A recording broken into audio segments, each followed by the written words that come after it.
Good afternoon, everyone. So this is my penultimate Gresham lecture, and I've chosen a very topical subject, which is the smaller objects of the solar system. We all know lots about the major planets. They tend to get lots of the publicity. But as you'll discover, this is the year of the dwarf planet. And I'm going to use that as an excuse to talk a bit more about those sort of lesser-known denizens of the whole of the solar system. I'm going to talk about mainly asteroids and dwarf planets. And let's just get some kind of idea about what these separate bodies are to begin with. So, for example, an asteroid really is just a lump of space rock, and a lump probably doesn't do it justice. You're talking about things that range from sizes of tens of meters across to up to hundreds of kilometers across. They're made of rock with contribution of metal and ice, depending on where they are in the solar system. And as you can see by this one, they're kind of more potato-shaped than planet-shaped. They're kind of lumpy, they've got craters, they've got a battered surface. And they're of the order of 100,000 or more of them, which are known, measured. We know their orbits, they've all got names, and probably many, many more to discover yet. Those are the asteroids, they're the smaller objects. And then beyond them, we have like the stepping stone out to the major planets, which is the dwarf planets. Now, this is an artist's impression. Whenever I show you a dwarf planet, it's nearly always going to be an artist's impression. As you'll discover, they're so far away, we don't have beautiful pictures of them to show you yet. These impressions will try and characterize the science of what we know about these objects. And these are objects where they're larger than the asteroids. They are similarly lumps of space rock, but these are sufficiently large. They're hundreds of kilometers across, up to like thousands of kilometers across, a couple of thousand, where they've got enough mass to pull them into a nice spherical shape with their self-gravity, but not enough mass that they've kind of cleared out their own solitary path around the sun. And that's why one of the reasons you'll discover that they're not classed as major planets anymore. But what is interesting, that with both these asteroids and these dwarf planets, when they were first discovered, they were both classified as planets. But then that classification shifted as we learnt more about the whole architecture of the solar system. And they're interesting in their own right, but also because, as you'll see, what they tell us about the solar system and the way that planets were formed some sort of 5 billion years ago. In antiquity, and right up through the European Renaissance, people were only concerned with the main planets. So they knew about all the planets out to Saturn. They were interested in nebulae, they were interested in stars, they discovered comets. Those were the kind of things that people were observing with their telescopes. We're trying to work out the relative positions of all the planets, what orbits what, discovering moons. And then the whole paradigm of astronomy shifts in 1781, when William Herschel discovers, just by accident, a strange object through his wonderful new telescope. And he's charting the positions of faint stars in the sky, and he stumbles across a disc-shaped object that had a kind of slightly greeny colour. And what was more, it was moving relative to the stars. Now, his first inclination when he sees an object like that is he thought, I've discovered a comet.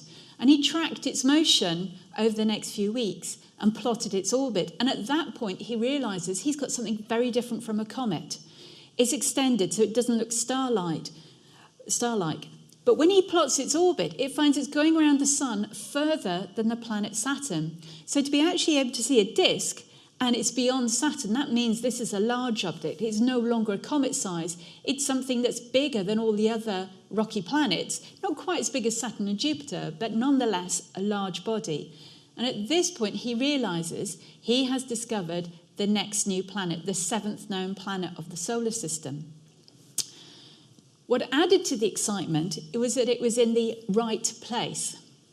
There's a rule of thumb. This is not a scientific rule. It's just a mathematical pattern that if you look at the separations of all the planets out from the sun, it follows a nice mathematical rule called the Bode law, where for different integers, so if you count up Mercury as 0, Venus as 1, Earth as 2, this just gives the relative separations of the planets from the sun, where Earth is 1 and then all the rest of them relative to it. And all the planets follow this pattern. And when Uranus was discovered, it was exactly following this pattern as well. Now, there's no theoretical reason why they should follow this pattern, but there was great excitement at the time, particularly when you notice there's an expected point there's a missing integer between Mars and Jupiter. And people then suddenly have a new hobby. There are new planets to be discovered in the solar system. In particular, have we missed one between Mars and Jupiter? So at the end of the 18th century, start of the 19th, all telescopes, they're no longer bothered about comets, they're looking for planets. And then on the 1st of January 1801, the first one is found by the Sicilian astronomer Giuseppe Piazzi. And he discovered a new object sitting between the orbit of Mars and Jupiter, so at exactly the right place. And he named it Ceres after the Roman goddess of agriculture. And so if I put Ceres in there, it plugs that gap. It's exactly right. Great. So then we've discovered the 8th planet of the solar system, immediately recognised as such. But within a year, things already began to get a little bit more confused, a little bit more complicated. Astronomers are watching the new planet Ceres. The German astronomer Olbers is observing Ceres when, again, he accidentally comes across another new planet. This is Pallas. And then in the next few years, there's also Juno, discovered in 1804, and Vesta, discovered in 1807. And then after that, that's it. There are no more planets to be discovered. The solar system now has 11 planets. It's just a little problem with these last 4. Nobody doubts that they're planets, but it is noted that they all orbit about the same distance from the sun. Now here, AU, wherever you see 1 AU, it means 1 astronomical unit. That's the distance of the Earth from the sun, which is 150 million kilometres. And these 4 objects all are orbiting and around the same place. They've got overlapping orbits. They're all about the same distance from the sun. The other thing is they're all pretty small. Even with the best telescopes at the time, they just look like stars. They're moving relative to the stars, so you know they're part of the solar system, but they don't show any disk. And that's, given how close they are, that means they're actually really small. Here are the modern measurements of of those 4 largest objects. They were classified as planets. Nothing else was discovered for just under 40 years. Well, in fact, the only dissenter actually was William Herschel, whom one might think might have had a vested interest in being the only person to have discovered a planet. He proposed a new name. He said these aren't proper planets, these are asteroids. So aster meaning star, roid meaning like, so star-like objects. So he was trying to get this term in circulation at the time, but generally it was accepted they were planets. But again, then everything changes in 1846 when Neptune is discovered. Now, Neptune is the first one that is not stumbled across by accident. It is actually predicted. Astronomers are watching the orbit of Uranus around the sun, and they find that it's irregular. Sometimes it speeds up, sometimes it slows down. This is the gravitational interference of another massive object out beyond the orbit of Uranus. And to astronomers, one mathematician from Cambridge, have to include him, John Couch-Adams, and the French Urbain Le Verrier did the same calculations and independently came up with a prediction of where this massive object that must be perturbing Uranus must lie. And they predicted its place in the sky. You can see there they sort of match quite closely. And sure enough, promptly afterwards, from these predictions, the new planet Neptune was identified in 1846. By now, the Bode law breaks down, okay? It stops behaving by Neptune. By the time you get further out in Neptune, it breaks down completely. So that was good for kind of like the early part of the 18th century. It's not taken very seriously now. It's just as a mathematical curiosity. So you've discovered a new planet at Neptune in 1846, and people are going, oh, actually, this looks a lot more like Uranus. It's out beyond Uranus. It's about the same size. It's a bit strange about those 4 little objects then. And not just that, the year before Neptune was found, in 1845, suddenly more of those little objects lying between Mars and Jupiter were discovered. So you have a whole slew of them. There's one in 1845, 3 in 1847. And after that, they begin to accumulate. There's at least one discovered every year. They keep growing. And so you have huge numbers of these small objects. And at that point, Yeah, you've discovered Neptune. Perhaps those little objects aren't really planets. And Herschel's term of asteroids subtly begins to be used to classify them and to refer to them. And so by the beginning part of the 20th century, they have moved quite subtly without any need of any official ruling from the International Astronomical Union. People have decided that these are now called asteroids and they're no longer deemed proper planets. And the accumulation of discoveries, there's this huge deluge of asteroids that get discovered. It carries on through the end part of the 19th century into the beginning of the 20th century. And the difference is the use of astrophotography. You can put a camera on a telescope and the telescope follows the stars as the Earth rotates. Now, any space rock moving fast relative to the stars emerges as a kind of smear across your image if you have a very low exposure. You can do observations like that, or you can take pictures of the same part of the sky, probably a few days apart, and you're looking for one object that moves relative to the stars. So you begin to be able to survey parts of the sky and do much more systematic observations of, searches for asteroids. And in this way, you start to accumulate thousands of the objects. Today, as I say, there are over 200,000 named with known orbits. And they don't just get a name. If you discover an asteroid, yes, you get to name it. But it also has a number. And every asteroid has a number associated with it, which is an order of discovery.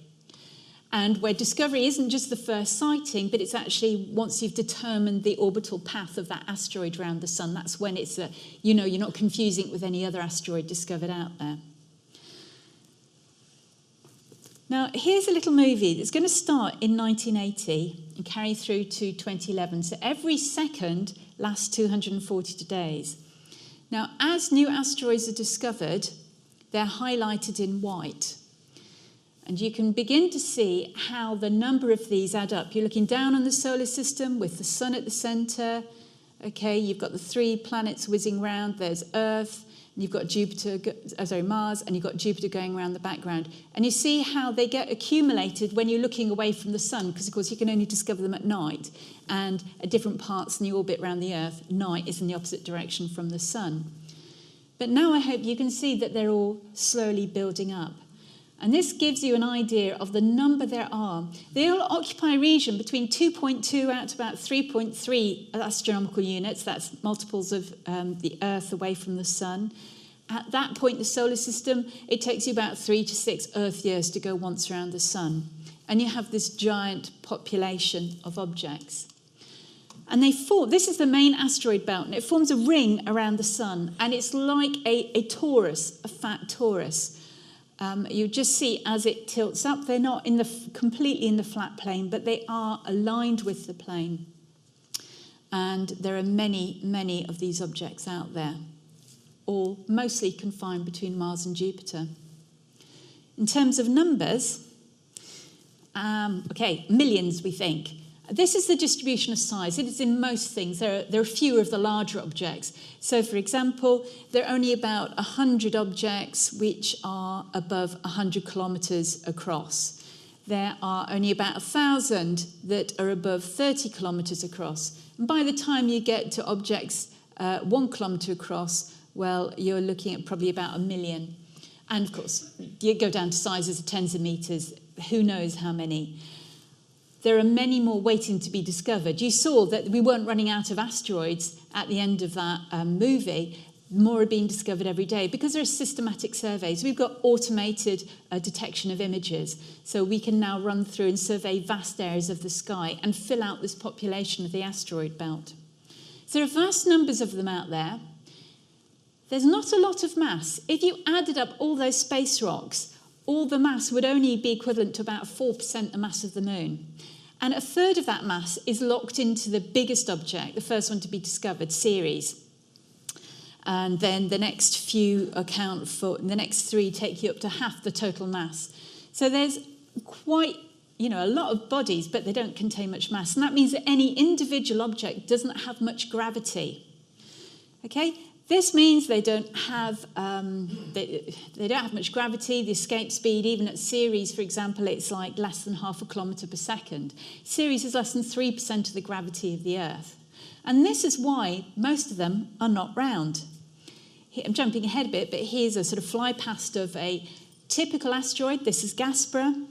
And you can see, it's, as I say, I described it earlier as potato-shaped. It hasn't got enough mass to pull it into a spherical ball. This is exciting for astronomers because if things have not had that much gravity, they haven't undergone an awful lot of processing. They haven't undergone geochemical or volcanic interactions. They are largely unaltered since their formation right at the beginning of the solar system. They're nice little pristine examples of the early solar system.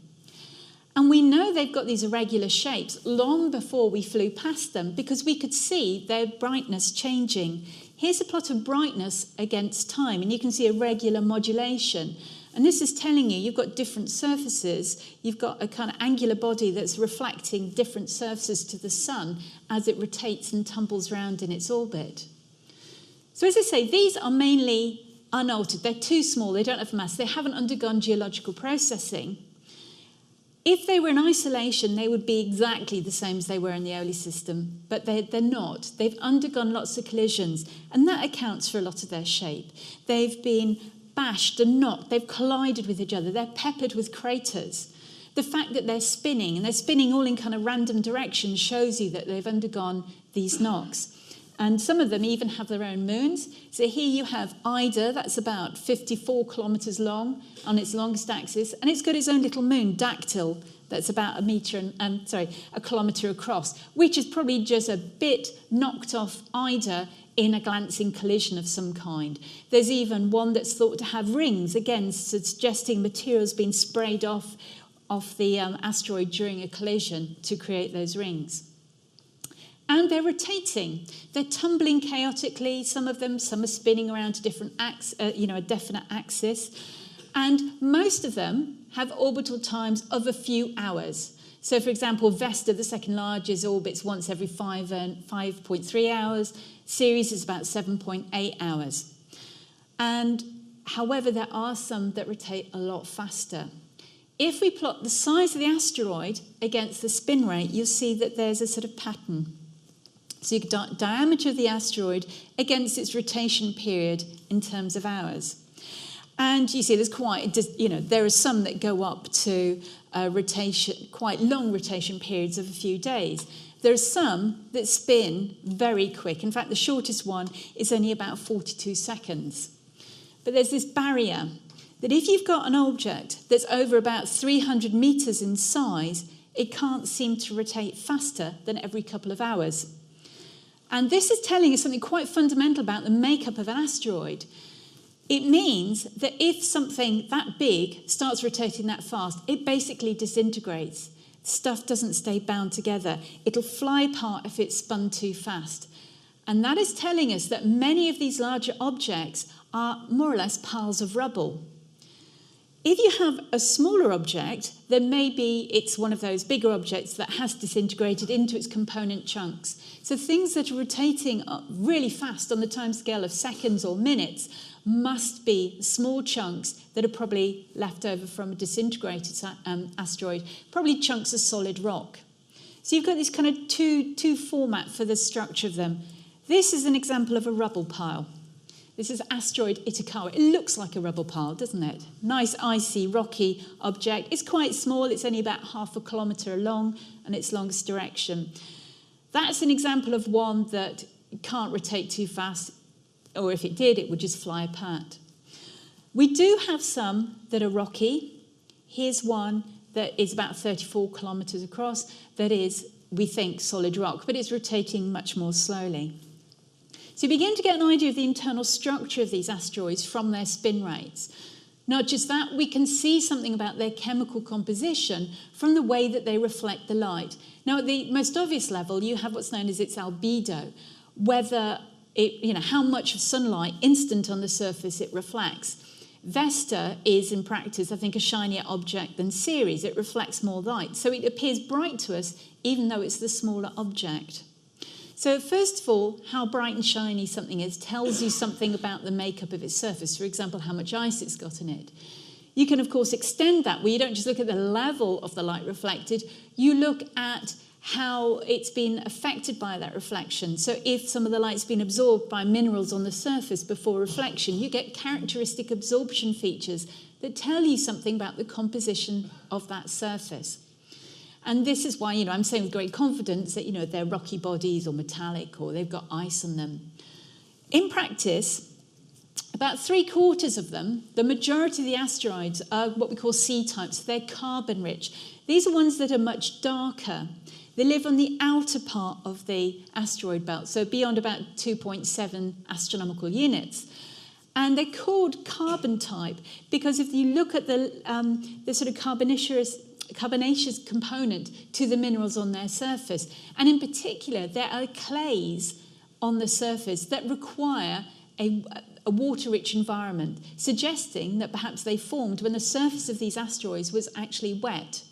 Suggests that these are, again, quite watery.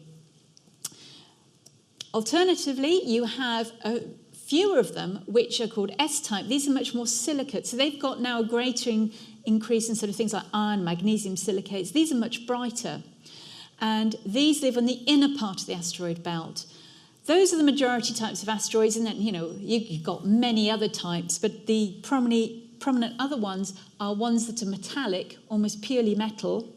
And by metals, I'm talking about things like nickel and iron, perhaps with some silicates mixed up in them, some rocks mixed up with them. And these live right in the middle of the asteroid belt. And then there are a few other examples where you've got volcanic basalt involved. So this is the distribution through the asteroid belt. Carbon type, these are the watery ones, or the ones with more water on. I won't say they're watery. You've got the silicate type, the more sort of metallic ones, which are drier on the inner part, and then the metallic type through all of them. And this is telling you something. Remember, these are pristine examples of the early solar system of where different things condensed out in the solar nebula. When the sun forms, it doesn't use all the material within its nebula to form the sun. Here's just a schematic showing you that this protostar, the protosun, forms at the centre under gravity, but by the time it starts shining through nuclear fusion, there's still a cloud of material around it, a cocoon rotating around that collapses down and settles out to form the planets. But there's a temperature gradient within this nebula, as we call it. Closer into the sun, it's hotter, there's more pressure from the winds of the sun. Volatile material, like ices, can't exist. It either gets blown out or it gets evaporated and pushed to the outer parts of the nebula. That's why on the inner part of the asteroid belt, you've got rocky body, so you've got the more metallic, the more rocky bodies that can still condense at slightly higher temperatures. And it's only when you go beyond about 2.7 AU, you start getting a much more watery ice component within the formation of the asteroids. And so you get the sense of this gradation. And this is a very crucial point because the asteroid belt covers that range where, what we call the snow line, basically, when you start going from purely rocky metallic bodies out to ones that contain ice. So it's showing an important sort of gradation in that early solar nebula. Not just that, but the fact that some of them are almost pure metal shows us that maybe there have been collisions of protoplanets, and maybe some of these asteroids are just fragments from the core of some early protoplanets that have undergone collisions, while other asteroids could be parts of their mantle. So altogether, as they're forming, you have particles that stick together through electrostatic interactions, then they accrete more matter under gravity, and gradually you get protoplanets building up. It happens quite quickly in the inner part of the solar system, where you get the metallic rocky bodies that goes to form the first 4 terrestrial planets. Further out, you have rocky cores that then accrete lots of the volatile material to become things like Jupiter and Saturn. The problem for the objects, the swarm of objects just forming between Mars and Jupiter, is that Jupiter's formed quite quickly, and then it messes with these lumps of rock. Its gravity is so intense that it stirs them up. Every time they might be congregating to start to form one dominant planet in that gap, Jupiter will go past and break them apart again with its gravitational tides. And so all of the asteroids are basically a planet that never got round to forming. Things kept being disrupted, and a lot of the material has been lost from the original asteroid belt, sort of tossed away from it out into the farther reaches of the solar system from these gravitational interactions. So this, actually understanding the asteroid belt tells us a lot about how planets are forming, both big planets and the rocky planets, and then the division between the two in the early solar system. Remember, these asteroids, most of them, they haven't gone through this geological processing. They're nice samples of the early ingredients of the solar nebula. So they're interesting from that perspective. They also might be useful raw materials one day. Okay, artist's impression. Hope you're, we have not yet gone to the asteroids, but it is hoped that within a few decades we well might. These could be valuable sources of metals when our own raw materials run out on Earth. So most of the asteroids live within this belt. There are gaps within the belt because Jupiter is still messing with them. If you plot the distance, this is the number of asteroids versus distance from the Sun over the main asteroid belt, you can see there are gaps where there are no asteroids. And these are places where they're in what's known as resonance. If you have an object, say here, this is the 3-to-1 resonance, an object at that distance from the Sun goes round the Sun 3 times for every time Jupiter goes around once.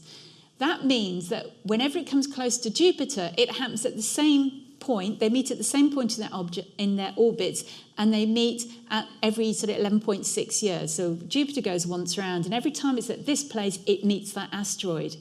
And so the cumulative gravitational effect of Jupiter tugging that little asteroid ends up growing and growing with each rendezvous until it tugs it out of that position.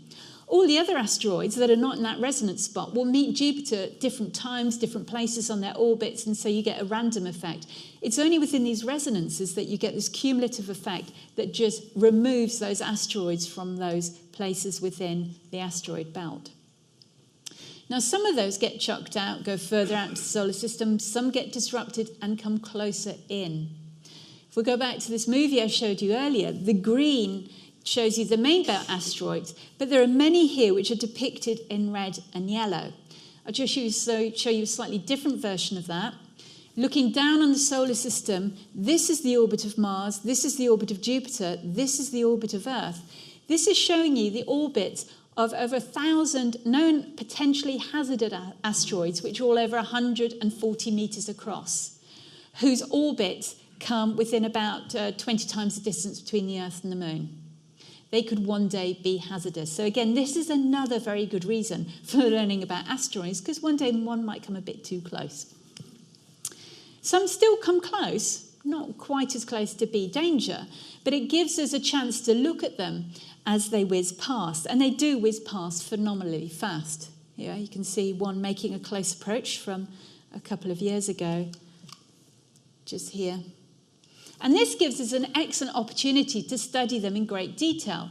And one of the techniques used is to sort of bounce radio signals off this space rock as it flies past. And this gives us confirmation of some of their very sort of cratered and angular surfaces. So here, for example, is an asteroid. It's only about 370 meters wide, but it flew past the Earth and within about 1.4 million kilometers, which may not sound close, but in astronomical terms, that's close.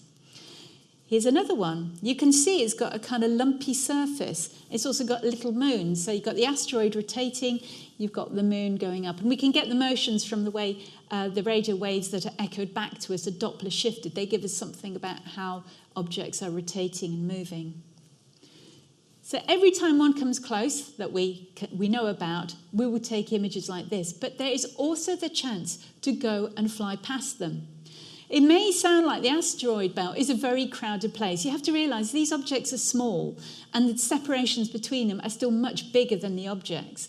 And so there's plenty of space to fly spacecraft through. And indeed, we've done that when we've gone out. So within the Pioneer probes, the 2 Voyager probe, and things like Galileo and Cassini and Rosetta, some of these have gone right through the asteroid belt quite unscathed. But it gives us a great chance. If you're sending a Galileo spacecraft onto Jupiter, well, you might as well just go past a couple of asteroids on the way. It's exactly what they did. Here is Gaspra. It gives us, this is taken from the Galileo spacecraft that flew past. And this is an object about 17 by 10 kilometers. It's spinning every 7 hours. And you can get sort of different perspectives during the fly past. Galileo also went past and took this picture of Ida and Dactyl that I showed earlier.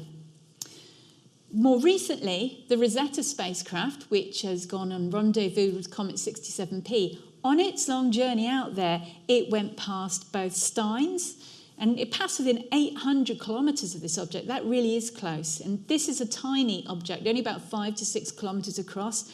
I love this. It's almost like a diamond with this huge crater on the top. And it also flew past a much larger object called Lutetia. Now, this is a big one. It's about 100 kilometres across. This is the view from Rosetta as you're going past Lutetia. It's quite a large object.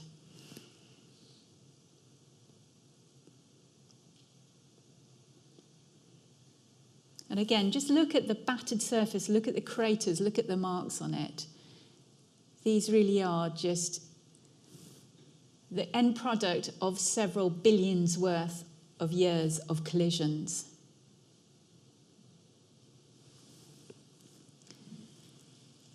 These are a selection in right size of the asteroids we have flown past. We can tell something about their mass because, you can sense, if you go close enough, you can sense the gravitational pull from the asteroid onto the satellite. You get a much better idea if you can actually send a spacecraft in orbit around an asteroid, and that's been done for 2 objects, these 2. Eros, and bet you can't even see that at the back, tiny Itokawa, just there. So there was a mission to Eros. That's it was the first discovered near-Earth asteroid. And again, it's about 34 by 10 by 10, solid rocky body. It's a silica object. We know its size. You can measure its density by looking at its mass, the gravitational response of it. And again, this confirms it is solid rock. It's about 2.6 grams per centimetre cubed. And the near Shoemaker satellite went into orbit around it. It examined the surface. You get the idea of it chaotic tumbling underneath you. And took close-up images of the surface. And you can see that they are cratered. The surface is covered with boulders. And not just that, kind of a thick blanket of pulverized rock. This is known as regolith. You see it most regularly in photos of the moon. We've not set foot on asteroids. This is a picture of the moon, but it's the same area. You've got a surface that's battered, that's pulverized, and you've got just covered with this blanket of tiny particles. It's all that's left of the surface after all these billions of years of meteoritic impacts. And here are just some of the views coming in. So you're going from about 54 metres across down to about 6 metres across, and then, bam, you hit the surface. And this spacecraft actually landed on the surface. The other asteroid we visited is a very different one. It's a rubble pile. Itokawa, there's a Japanese mission called Hayabusa, which went to this sort of half-kilometre long object in 2005. This is a picture of the surface from the spacecraft. You can see its shadow. And this was a very ambitious mission where they went down and they fired projectiles into the asteroid and picked up some of the spray and were able to return about 100 tiny particles from the comet's surface back in a canister to Earth in 2010 for examination in the lab. And it sort of confirms that this is all parts of a much more fragmented body and that the surface, you see, has been exposed to space for many millions of years. So the fragmentation must have happened a long time ago in the past. So far, these are relatively small objects. There is another mission called the Dawn mission, which has gone to the 2 largest objects in the solar system. Sorry, let's rephrase that, in the asteroid belt. And the moon is not in the asteroid belt. I've just put it there for comparison. You've got Vesta, that's about 550 kilometres across, and Ceres, which is about 1,000 kilometres across. And it went into orbit around Vesta. Vesta rotates every about 5.5 hours. It's kind of a bit more like a squashed football in shape. It's peppered with craters, it's got these wonderful grooves around the surface, and it's got a big chunk taken out of the southern pole. It's a very battered object. And it's undergone some kind of glancing blow in its past, which perhaps created these grooves that you see around the equator, that shattered bits of it. There are many bits of debris from Vesta floating around the solar system. There are bits of Vesta that fall on our Earth every day as meteorites. We actually know quite a lot about Vesta because of these samples of it that arrived to us. So it underwent some massive blow, probably of this South Polar region.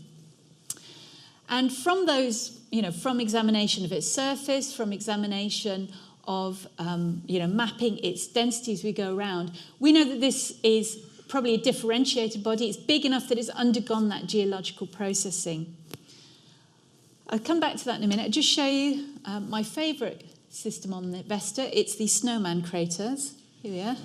It's quite cute. And also, on the surface, some of the craters show sort of marks where it looks like there's been running water. They've got sort of channels and gullies and deposited material, suggesting that during that impact there's water ice within Vesta just on the surface that has melted momentarily and run. But from the mass profile, we think it's actually got a metal core. So you've got a mantle, a rocky mantle, surrounding a metal core that's probably about 220 kilometres across. Now that is very different from Ceres, which is further out, which doesn't have a metal core, and it has much more silicate, rocky makeup with a lot more water ice involved. And the Dawn mission left Vesta in 2012, and it spent 2 years moving over to Ceres, and it's going to get there on Friday. Don't expect wonderful pictures right at the start. It's kind of overshot. It has to come back. And for the first few weeks, its camera is going to be pointing the other way. So you're not going to get really great pictures till about the end of April. But nonetheless, these are some of the pictures just from mid-February on the approach, when you're about 46,000 kilometres away. And there's an object just short of 950 kilometres across. These are already the best views we've ever got of Ceres.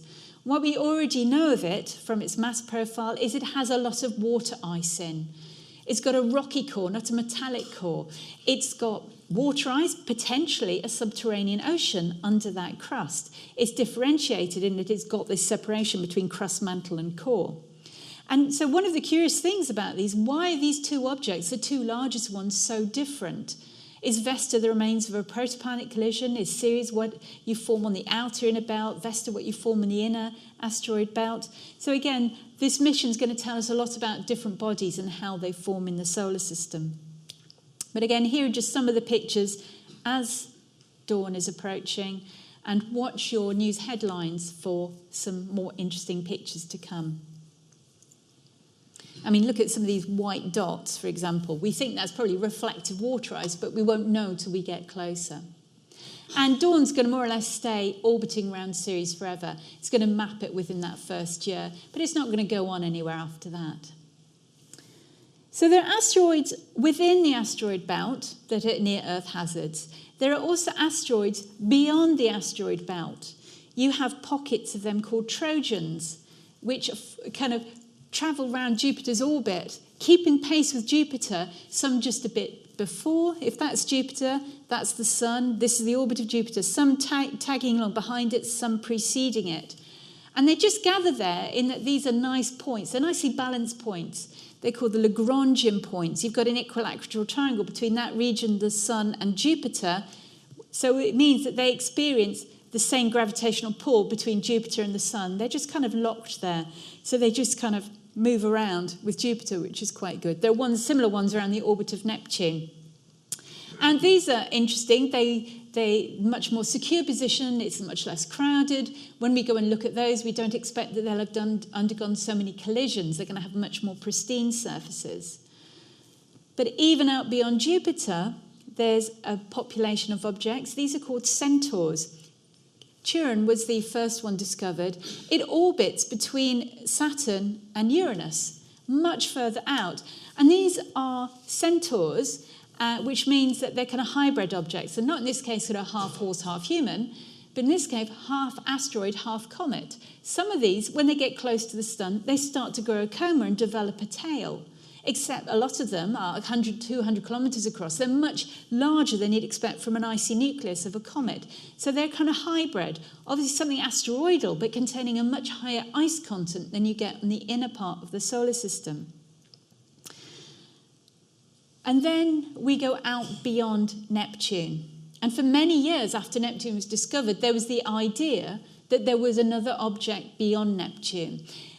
It was difficult because Neptune travels so slowly around the sun, they couldn't use the gravitational disturbances of Neptune's orbit to try and predict where another object might be. They tried to use the perturbations of Uranus's, having subtracted the effect of Neptune to see whether there was another object beyond. We know now, when Voyager flew past Uranus and Neptune, from that precision observations it took, that there are no more perturbations. There's no massive object out beyond Neptune. But at the early part of the 20th century, that idea persisted, and there were searches for Planet X. And it wasn't until 1930 that Clyde Tombaugh discovered the next new planet. This is Pluto. And here he's looking down a device that's the blink comparator. You have two photographs, in this case taken about 6 days apart, and you're looking for something that moves relative to the stars in these two photographs. And here are the discovery photos of Pluto. And hailed as finally the ninth planet of the solar system. But again, it's a little bit strange. If you look at its orbit, all the rest of the planets orbit in a nice flat plane. Its orbit is tilted by about 17 degrees from that plane. It's an eccentric orbit. It's not nice and circular. It's varying between about 30 and 50 times the distance of the Earth from the Sun.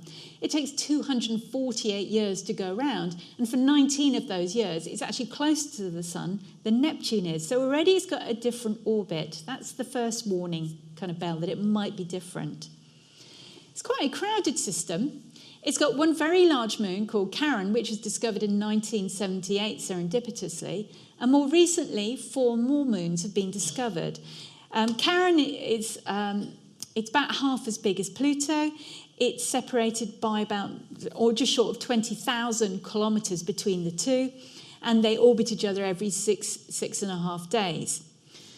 The other 4 moons are much smaller. You've got Nix and Hydra, which are about 50 to 60 kilometres across, and then they're just labelled P4 and P5 here, but they now have names as Styx and Kerberos. They're only about 10 kilometres across. So Pluto's quite a crowded system. It's got quite a lot of moons. Now, Pluto itself, we can measure its size. Again, it looks just almost like star-like in all but the best telescopes. But we know it's about 2,400 kilometres across, and I should have said this with the asteroids. How you measure their size is you do an occultation. If you have a star in the background and your object moves in front of it and blocks out the light of that star, the time taken for that star's light to disappear and then reappear gives you the size of the object. So if you know its orbit and how fast it's moving, you can work out, therefore, how big an object will obscure the background star for that length of time. So from Pluto's point of view, it's 2,400 kilometres across-ish. But doing an occultation of a star also reveals that it has an atmosphere. So you see how it's not a sharp drop, it's a sort of gradual dip.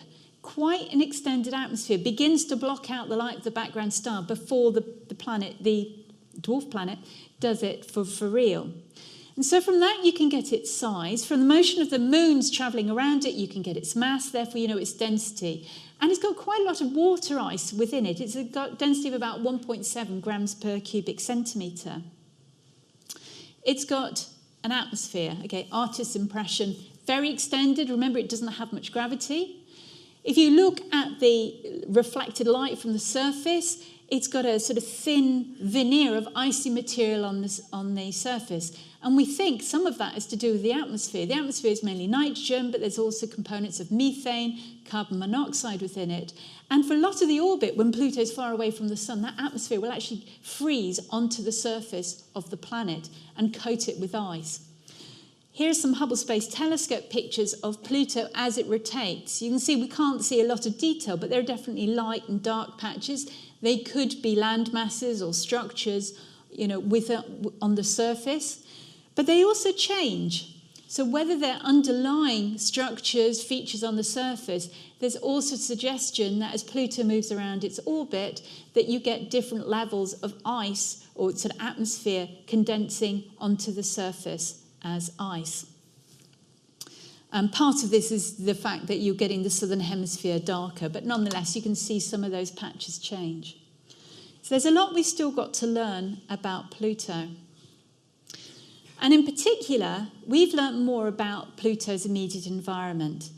And out beyond Neptune, out beyond about 30 AU, there's a whole belt of objects. Now, this was proposed as early as the 1940s, the 1950s by Kenneth Edgeworth and Gerard Kuiper, who suggested that because the solar system doesn't end at Pluto, that you could have other objects that condense from that original solar nebula. But again, because the solar nebula is so kind of diffuse out there, they take longer to condense. And you've got the effect of Neptune, like Jupiter stirring up the inner asteroid belt. The gravity of Neptune stirs up these outer objects, and so they never coalesce to one dominant object. So you have this proposed Kuiper belt out there, but it's not until 1992 that Jane Liu and David Jewett discovered the very first Kuiper belt object. And after that, we realise that the Kuiper belt probably does exist, and people start looking and surveying in earnest, and there's an acceleration of objects. Here again is just a movie that shows you, again, you're looking down, you're starting 1982, and as new Kuiper belt objects have been discovered, they highlighted within here. And gradually, you can see we're now doing systematic surveys, automatic processing. We're building up this population out beyond Neptune. And within it, there are a few large objects. And as part of this determination of the Kuiper belt is the idea that there are bigger objects within there. And Michael Brown and many of his collaborators in the States have been instrumental in discovering some of these larger objects within the Kuiper belt. The first one discovered was Quayle.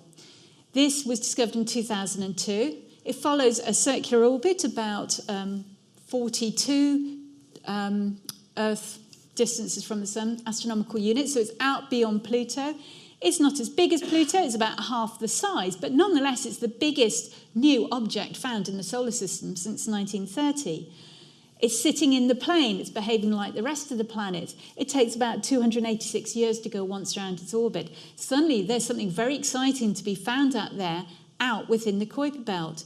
And then you get this, again, a deluge of new discoveries. You get new, relatively large bodies out there being discovered alongside the smaller Kuiper belt objects. And the one that really challenged things was Eris, discovered in 2003. Here's the discovery picture. You can see the small dot moving between successive frames of the same part of sky. And this is about the same size as Pluto. And not just that, it's much more massive than Pluto. It's about a quarter as massive again, suggesting it's got much less of an ice component. It's got more of a rock component involved within the core of it. And we know that its mass because it has a little moon. Here we are. There's Eris, there's its moon, Dysnomia, that travels around it. So looking at the response to the moon, we can get the mass of the dwarf planet. And at this point, Pluto's position in the solar system begins to be challenged. Eris is about the same size. Pluto is no longer that unique. And indeed, as more and more of these dwarf planets are discovered, you provide a new context for Pluto within our solar system that maybe means it isn't classified with the major planets. Mind you, the orbit of Eris is very strange. It takes 558 years to go once around. It moves from about 40, nearest it's about 40 AU from the Sun, then it goes out to about 90 AU from the Sun. Very elongated, very eccentric. Again, artist's impression. You know, when you're that far out, the Sun's just going to be like a bright star in the sky. Again, the atmosphere is going to be frozen onto the surface if it has an atmosphere. So it's covered again with frozen methane and other ices. And this just gives you the scale of Eris and Pluto. Again, artist's impression, of course. And Ceres, which is about half the size, about the size of Charon, and our moon. There are other objects continue to be discovered. There's Makemake in 2005. And the year before, there's this object, Haumea. It's an egg shape. It's spinning very rapidly. It's surrounded by a whole coterie of little moons, suggesting it's had some huge blow that's chipped bits off it, sent it spinning. And, you know, again, it's had a very exciting history. But one of the strangest of the new discoveries, one of the most exciting ones, is Sedna. This was found shortly after Quayle in 2003. It's small. It's only about 1,000 kilometres across. It's very red in colour. It's about as red as, say, the planet Mars. So we think it's got sort of hydrocarbons, perhaps, some kind of sludge coating the surface. But just look at its orbit. Okay? If that was Eris, this blue gives you the orbit of Sedna. It takes over 11,000 years to go once round. Okay? It's going from about sort of 76 Earth-Sun distances out to almost like 1,000 astronomical units from the Sun. Is it part of the Kuiper Belt? Is it part of the inner Oort cloud of comets? Very strange object. And also, it's not the only one out there. Here's one that's been more recently discovered, which has almost as eccentric an orbit, taking 42,000 years to go once round. Now, all these large bodies within the Kuiper Belt, they all, when you look at reflectance of their surfaces, they're all icy, they're all coated with this sort of methane. They show, this is just spectrum of the reflected light. It's got characteristic signatures of methane ice. On Pluto, here you also have nitrogen. And here you're kind of here are the largest objects out there in the Kuiper Belt. And sort of, again, just showing them to scale. And you can see that there are quite a number of stacked up.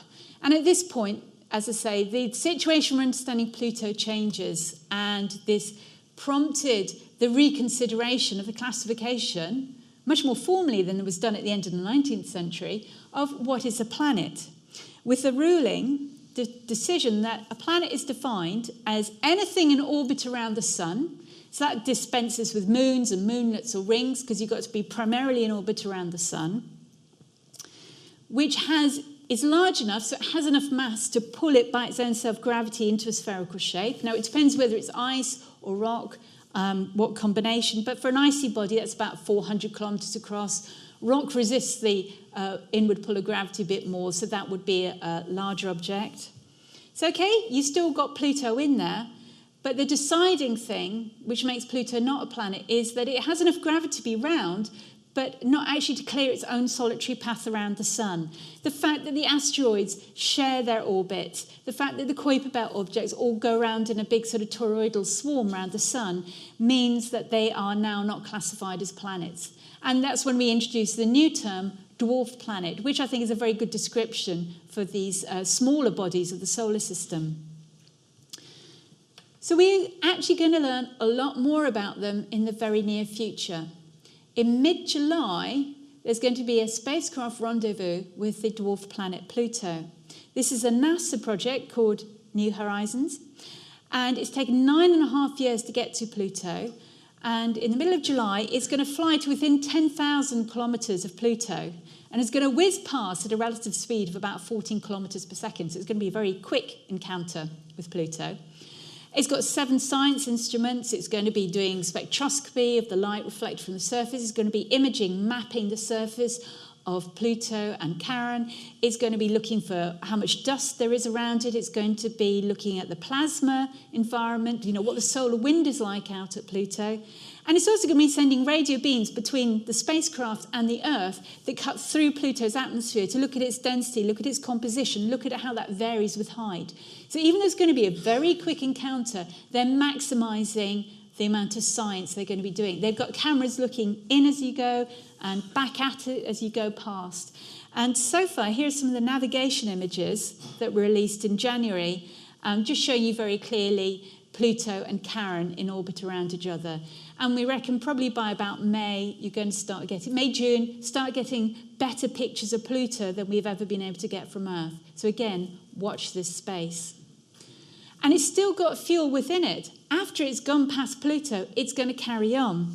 And the idea is that in 2018-19, if this is the Kuiper Belt, this yellow streak is the path of New Horizons, and the white shows you the orbit of Pluto, it's going to carry on. And a few years on, the idea is that it will rendezvous with at least 1, if not 2, Kuiper Belt objects for the first time. 2 potential targets have been identified. Just recently, within the last year, here's one of them, potential target 1.